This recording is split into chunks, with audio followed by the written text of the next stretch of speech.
the mounds that are here. I don't know of any other place that looks like this. To be surrounded right here in Tuscaloosa, busy day-to-day businesses, and the serenity of this park. To come here at night when the sun's going down, or to show up when the sun's coming up, the fog and mist over the base of the mounds, it's just beautiful. The history here is astounding. The importance to early Alabama history is fantastic. This was the largest Mississippian mound site. So 800 years ago, this was the biggest city in North America. When you come to Moundville and you see these mounds and you go, oh, that's a big empty area. This was New York City. You know, you look at the way these mounds were built and you think about the architecture and the agriculture and astronomy that we knew and all the things that people don't associate with natives. They think little villages and teepees and all, but here we had whole cities. We built buildings, we had architecture, you know, we did frame housing, we did all this stuff long before the Europeans even came here. We have a lot of the southeastern cultures here, and they're here to let everyone know we're still here, we're not dead. Where I'm from in Louisiana, we have quite a few mounds, and to have a site like this come to, which we are connected to too, it's not just a homecoming, but it's part of me. The Indian culture is not a past culture, but it's a living, breathing, current, contemporary culture. And Indians are found in every aspect of our lives, in every business, in every form of art and entertainment, in every scientific endeavor. You'll find Indian people. I enjoy watching the kids and educating the kids. Because kids, you know, they think Indians are bad, and they watch movies and they think they're going to get scalped or something like that. So that's what we're here for, is to educate these kids. And Moundville gives us the opportunity to show our native people and how they used to live. And they have traditional things that they show them, how they used to live many, many years ago. I like the Native American Festival because natives from the Southeast are here educating the general public about things that they normally don't hear and see. We think that if you can see it, touch it, sometimes smell it, history takes on a different meaning. You kind of get rid of some of those stereotypes, because we're not like the Plains Indians or the Indians that they see on TV, you know, and because they'll come up and say, well, why aren't you wearing these feathers, or why aren't you doing this and that? And we explain to them, that's not us, you know, we're a Southeastern native, and it's a lot different than if you see an Apache or a Cheyenne or a Sioux Indian, you know. We had one child just the other day say, you can't be an Indian because all Indians are dead. That's what they said on the Trail of Tears, because the Indians died. And there's more to that story. We're here to tell them there's more to that story.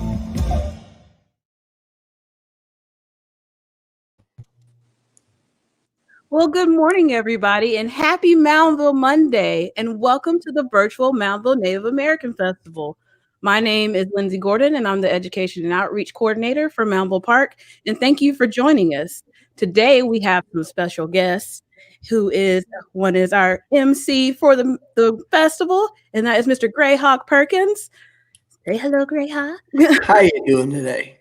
How's everybody? I hope everybody's doing good. I'm doing good. I'm here at Moundville. Well, awesome. So you'll be seeing his familiar face throughout all of the broadcasts. He also has some stories on our website, so feel free to go check those out as well.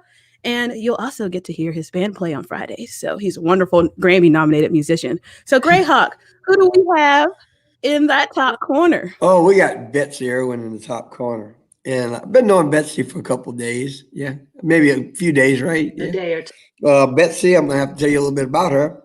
She's a retired education director from the University of Alabama Museum System.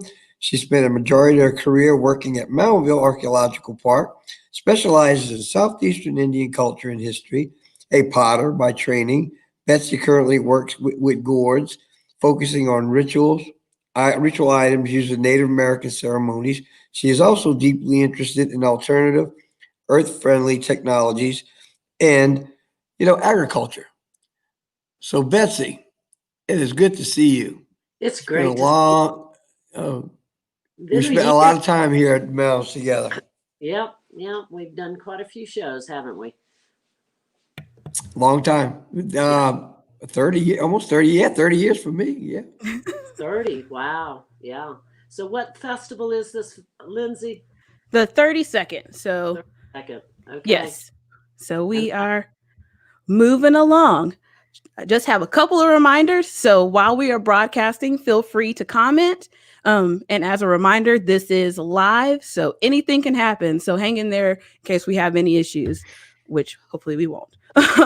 We would like to thank our sponsors, the Moundville Telephone Company, EBSCO, and the Alabama Bicentennial Commission for their contributions to this festival, and they are greatly appreciated. So let's get started talking about a little bit about festival history. So, Miss Betsy, tell me about the first festival. Anything that you can remember. Okay. The first festival started in 1989. And prior to that, we had school groups that were coming out to the park, but there really weren't any educational programs at all. I went away for about a year to another small Mississippian site, and I'd run a powwow there and a craft show there, and came back and started working at the lab again. And about that same time, a group was kind of coalescing, and it was made up of we formed a committee through the Alabama Indian Resource Center, which was something that was funded through the state for several years through the state education department. And it really gave us a foothold and some funding to get the festival started. But we formed a committee, and basically, everybody, I think, really kind of came up with the idea sort of simultaneously that we needed to do a festival. And we knew that we wanted to keep it Southeastern Indian specific because of all of the stereotypes that went on. And Dr. Douglas Jones, who was the head of University of Alabama Museums at that time, had always been big into Boy Scouts and stuff. And the 50th anniversary of the park was coming up. And so the committee decided that they would combine one of the big Boy Scout gatherings. I can't remember exactly what those are called, but with a festival. And we had several people that were Southeastern Native folks on the committee that really helped us get started. And one of those in particular was Gail Thrower with the Porch Band of Creek Indians. And she really helped us along. But Butch Fuller was on there. Rosa Newman was on the first committee. Nancy Barnes and Richard Cobb. And all of these folks just kind of came together. And from the people that we knew, we sort of gathered people together. And that first festival, basically, there it is. The ellipse in front of the museum, there's a little circular area. And we had just people that could set up, and they were allowed to sell, but they also had to demonstrate. Yeah, I think we had maybe 500 kids, at the first festival there. So like I said, we had basically one little area that was set up. We had another food area set up. And then the top of Mound A on Saturday had all the Boy Scouts set up on top of it. We had Wood Bell, who marched, basically drummed a group of people all the way up to Mound A. And then Senator Shelby was there. He made a speech. For a first effort, although it was small, it came out really well. And so it was enough for everybody to go, well, that was successful. Now what can we do? And the rest is history. I know everybody is wondering if you had Miss Juanita's fry bread at that time. Not. Actually, Claudia and Mitama and the Bell sisters did fry bread for a long, long time. And finally, it just kind of got too much for them and stuff. And so we ended up swapping them to the demonstration arbors where it'd be a little easier on them. And we found Miss Juanita. Oh, awesome. I know you talked about the demonstration arbors and getting people in those. I know I used to enjoy Miss Minnie Bell. And so can you tell us a little bit about those arbors and how you guys got the idea to move into doing the demonstration arbors as well from the ellipse? Sure. Well, we kept the festival in the ellipse for a couple of years. And then, you know, it just got too crowded up there. And as we started getting more and more school groups coming in, we thought, you know, how can we break this up to where we're going to have the maximum educational, you know, potential for the festival?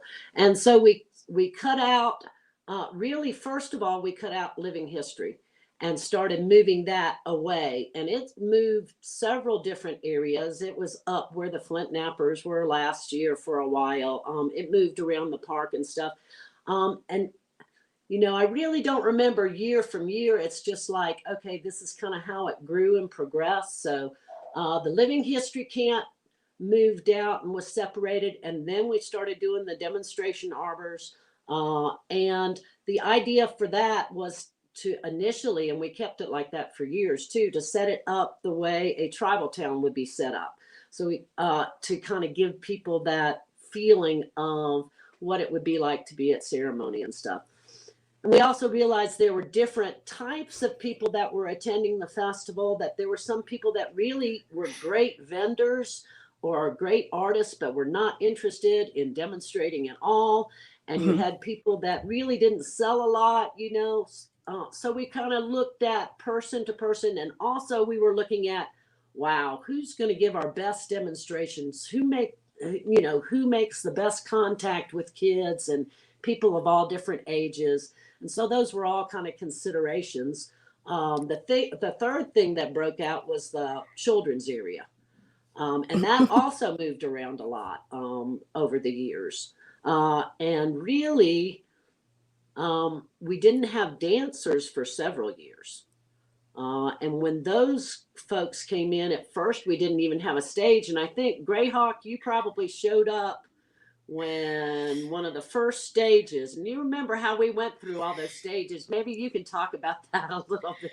Oh my God, yeah. I remember when I first came, I was doing living history, but I also was working in New Orleans for the New Orleans Jazz and Heritage Festival.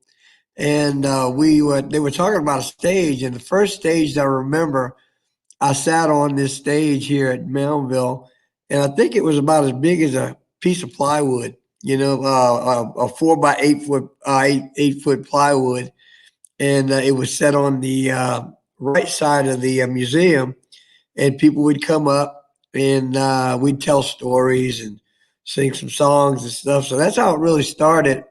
A little bitty platform with just me sitting on it at most of the time. So it was fun. It was fun. It's neat to see how it's grown. It got bigger every year. Next year it was 2 pieces of plywood.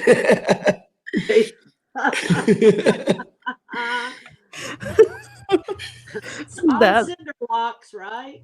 Yeah, cinder blocks. Yeah. First we threw it on the ground, and then we put cinder blocks on it. Yeah, make me feel like it was a stage, you know. So for your first festival, Greyhawk, what was one of your first festival? The first time you came to festival, what was one of your memories of that first festival you attended? There you go. Oh my God! No, that's the fancy one. Oh, that's the fancy stage. Yeah, yeah. It was the one that we had. The original one was about not even half the size of that one. Oh yeah. And it wasn't that high. It was on cinder blocks. Yeah. Yeah. But my first, I was a lot of the guys that were here that came.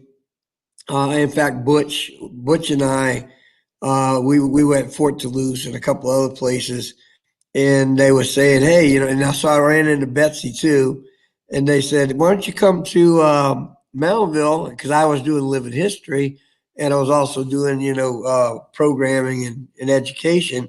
And they said, why don't you come over and do some living history? And that's how I got started. I came over here and set up my little area. And then, like I said, once they found out that I worked for Jazz Fest and I was doing MCing and stuff there,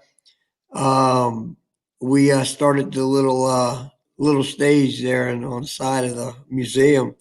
But I guess coming here, my first experience, I guess, is just the first time I came here early in the morning. that first year. And just to drive on the property and see the mounds for the first time, but also to see it the way I did with the fog coming in, it was unbelievable. It just, I knew I was in the right place. I knew that this is where part of me is from, and and been coming here ever since. And even right now, when I'm here every morning, I go on top of the mound and watch the fog come in and watch the sun come up every day here at the mound. So to me, it's like, other people have to go to across the ocean to their Mecca. This is mine right here. Most Native Americans out of Southeastern, they need to come here and experience this place. And once they walk on this property, if your blood's from here, you'll feel it. You definitely will. And that's the way it was for me. And then gradually, I started seeing more and more people, that would come in, like Lewis Johnson and a bunch of Muskogean people that were here. And once we sat down, and I think that first or second year, a few of us that were Muskogean people from different tribes of different bands, we sat down and we started talking, and we realized we had a lot in common. And we started comparing our lifestyle where we were from. Like Jay McGirt, was one of my guy friends that he was here, and a bunch of the other ones. And we would sit down and we talk about our place at home and how we grew up, and it was almost parallel. So not only was it experiencing this site, but also experience other Muskogean people and realizing, my God, we were on the same plane. And this place gave us a chance to where we met. We probably would have never met if we wouldn't have came here. Well, that kind of reminds me of we went through a little stage that I think of. I probably hadn't said it to you, but the Three Stooges, which is me and Jeff Hughes, who is passed on. Really, just a wonderful person. And he ran a festival up in Huntsville, and Greyhawk ran the Native American stage in New Orleans. And then there's the Moundville Festival here. And I don't know what, 5-10 years we ran around together, and we kind of swapped off at everybody else's events. And boy, I mean, obviously it was a great learning experience for all of us. And we got to network at each other's events and meet other people, and I think the fact that all three of those events were so high caliber, that they really kind of fed off of one another for several years, Anyhow, any thoughts on that? And we had a lot of. Oh, we had fun. We had a lot of fun. And we had fun during the festival and even after the festival at night, Yeah. Well, it was funny. I remember, each one of us, like I came here, then I went up to Jeff's his program and his festival that he had, and then Betsy and Jeff came over to mine, and they went, "Oh my God!" when they saw that one. It's huge. Yeah. And when I told people, I said, "Come in here. It's good, but you need to experience where I'm at," and you would realize that, like when first time Jeff said, "Ours is really easy compared to what yours is, because we have 600 just pre-festival. We have 600 people working for us, and then when festival starts, we got thousands."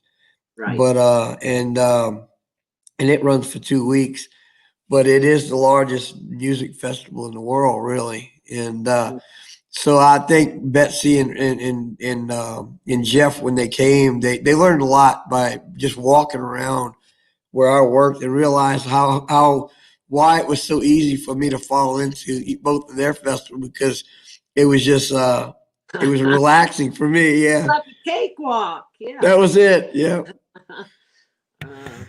Oh, it looks like we have some festival family in the comments. Erin is in the comments saying hello to you guys. Erin helps with our vendors, and she's a wonderful volunteer at the park. She said she's a docent and everything here at the park. So hello and good morning, Miss Erin. First time Erin Good morning. B.O., also from Louisiana, was my assistant. And Erin showed up, and she had this little notepad this big that she kept in her pocket. And Monique and I would be like talking to, we need to get this, we need to get that. And she came out to volunteer, and Erin would whip that notebook out of her pocket and start making notes. And then at the end, she walked up to us and she'd say, okay, Monique, you need to do this, this, this, and this. And then she'd walk up to me, okay, Betsy, this is your list here. Do you want me to handle this or that? And I was like, oh my God, we've got to have this woman at the So that's how we reeled her in, and it's good to see her watching us. I'm sure she'll probably send me some corrections later. You know? Yes, we love Miss Erin, and we thank her for all that she does for the park all the time. She's always super helpful, and I love that fact too, because she can send me stuff and I'll know exactly what she's talking about, and it's extremely helpful for me since I'm newly coming into this position. So we appreciate you. Absolutely. So I have a question about the children's area in particular. So how did you decide on what crafts you would put in the children's area, and the educational value that you would get from those crafts, like how to help translate those to the public? Because I know that sometimes I would think like we don't want to perpetuate like stereotypes and things of that nature. Right. So how did you go about trying to work with those crafts? Did you get tribal input? Some of that was hit and miss, and some of it was, well, we got a lot of help from the tribes over the years as the children's area developed. Okay. A lot of that had to do with Rosa Newman too, and us working in education together for a while. And what we decided to do, and again, it went through several phases before we kind of got it worked out, was to have very simple activities, exercises, and crafts that would make a single point about Native Americans or Southeastern people, so that people, the kids could go in there, you know, make a piece of cordage or make it, you know, for instance, we always do the shell necklaces. So a child, you've got 1,500 kids that are going through, and there's 8 or 9 different activities all in a row in the children's. So the idea is to keep the crowd moving. You don't want it to block up in any one area, but at the same time, you don't want to lose the educational value. So it was like short, sweet activities. So Mississippian Indians made shell necklaces. Here's a shell, grind it on a rock. Here's a piece of sinew. Sinew comes from, you know, the leg of a deer bone, you know, a deer bone leg. And thread it on a piece of sinew, tie it on the child, go to the next activity. So it makes a very clear, concise point, you know, and also I think anytime that you get kids involved and they get their hands involved in something, the retention is a lot better than if you're just sitting there being a talking head to them, you know. Right. So that was kind of the idea behind the children's area. Now we had some interesting, you know, events and things that happened at the area. One year, we had turned it over to another lady, and we were grinding corn and stuff. And she had decided, you know, she said, wouldn't it be a good idea if the kids could take a little sample? Do you remember this, Graham? Yes, I do. Wouldn't it be great if the kids could take a little sample of this corn home? And I'm like, yeah, that would be awesome, you know. And she said, so, well, I'll just order some bags and stuff so kids can do that. And I said, fine. First day of the festival. After the first day, I walk over to the children's area, and bless her heart, the lady had ordered little clear plastic bags this big. So the kids put their ground corn, which was white or yellow, in this clear plastic baggie that was that big. And then half of them just dropped it on the ground. So as I start walking over to the children's area, I see all these teeny tiny little bags filled with this powdered substance. And I'm like, oh my gosh. You know? So we cut that from the festival very quick. And you can probably go look in the craft hut and find those little tiny bags there, you know, because we never found a use for them, you know, over 20 years. But anyhow, you know, well, so that was a really quick lesson. You know? My memory of the little bags was that they found out that if you slammed it at somebody real hard, it would go poof. And so over where I was at, they were throwing it at each other. just to see if they could bust it. So yeah, it was interesting. The little bags of powder. I think we are getting close to the end of our time, so I have like a couple of final questions for you guys.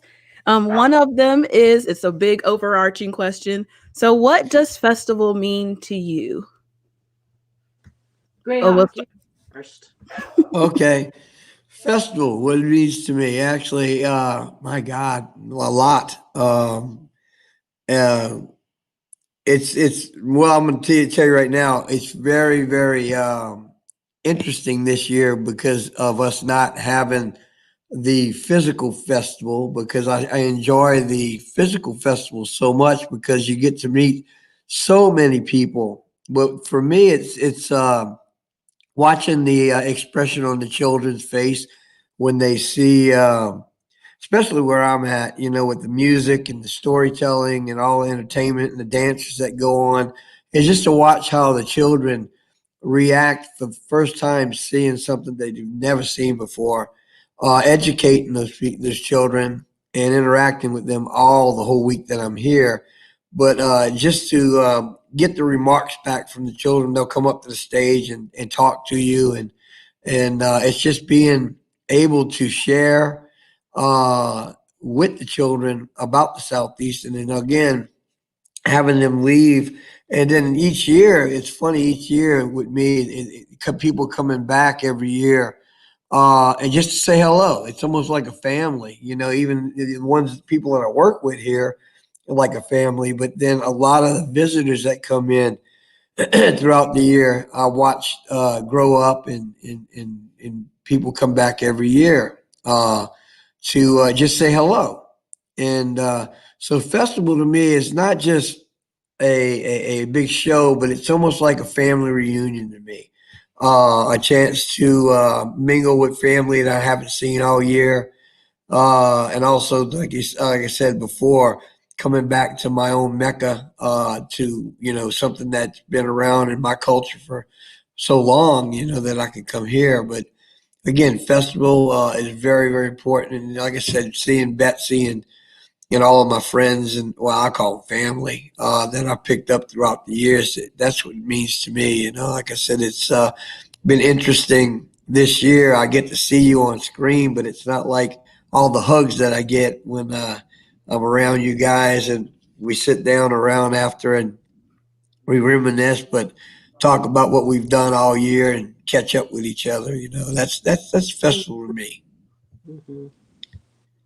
Miss I Betsy? can just say ditto, you know, right? No, even after I retired, I every chance I get, I come back to the festival, and the native folks and friends that I've made out here, I'm like, you guys have got to go to Moundville. Um, yeah, when Greyhawk was talking about Moundville in general, it used to be an acid test for me. As you pull up to the railroad tracks before you first pass into the site, and the mounds start opening up. If I had somebody in the car with me, I'd kind of be looking at them to the side if it's somebody that I hadn't met before, to see their reaction as they pulled into Moundville. And if I didn't get a reaction or see a reaction from them when they, passed over the railroad tracks and the site opened up, I was like, ooh, I'm going to have to check into this person a little bit more, because, Moundville has just got this incredibly powerful spiritual feeling when you first pull into the site, and that this place held so much meaning, and that there were so many ceremonies and things that were similar to the festival at Moundville going on 500-600 years ago. And it's really been like an honor for me to be able to bring some of that back to the site. And then, of course, the homecoming aspect. The people at the festival are some of the best friends I've ever made in my entire life, and I'm never going to forget any of them. And we're starting to lose some of them now. And while I miss being at the physical festival this year, I am really, really glad that we've had the chance to really get into this virtual component here. because it's something that's been needed to be done for the festival. And it's a way that we can get out and get into schools and spread the word. Anyway, I really appreciate you guys having me on this morning. No, we appreciate you for all that you've done for the park and for a festival. So thank you guys for joining us. And I will end it on that wonderful note. So, well, I guess that will conclude this portion of the Moundville Native American Festival. We hope you will join us every weekday this week from 9 a.m., 11 a.m., 1 p.m., 6 p.m., and 7 p.m. on some days to purchase our exclusive content, as well as be able to participate in the 11 a.m. and 1 p.m. live streams, and to purchase things from the gift shop.